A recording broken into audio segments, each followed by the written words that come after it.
budget lacks compassion and empathy.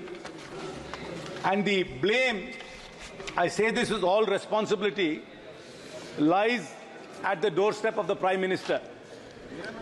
Sir, I'm a backbencher and I'm a tailender. I say this with all responsibility. The Prime Minister has been weakened. He has not been able to have a new cabinet, even though he's won for the third time. He has appointed the same ministers in the same portfolio. Had he chosen a member of this House as finance minister, that finance minister would have had the native intelligence of meeting constituents and understanding the problems of India, which is basically inflation and unemployment. Because this finance minister doesn't have a constituency, because this finance minister does not interact with people who go through daily problems of joblessness and price rise, this budget lacks empathy and compassion. I hope this finance minister, when she comes at 4 o'clock, doesn't compare herself with some of her predecessors who came from the other house.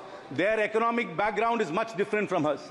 If she had empathy and sympathy and compassion, she would address the unemployment issue.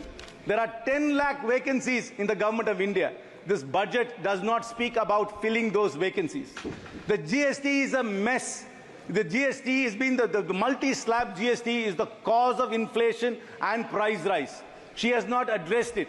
In fact, they have levied GST even on prosthetics and artificial limbs and motorized wheelchair, which basically means this government is levying a tax on walking. Sir, we are one of the most underinsured countries in the world.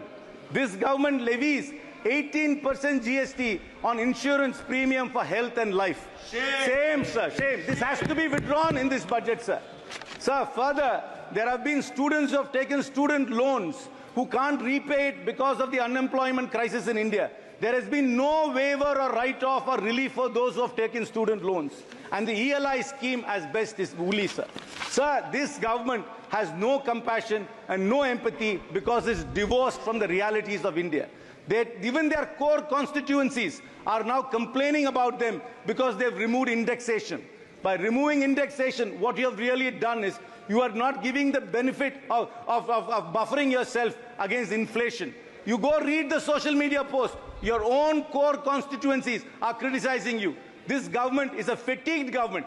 This government has got malaise. This government has no new ideas and no freshness. And they talk about giving 17,500 rupees as tax relief. That translates to 47 rupees a day. What can you buy for 47 rupees a day except for a Jio recharge?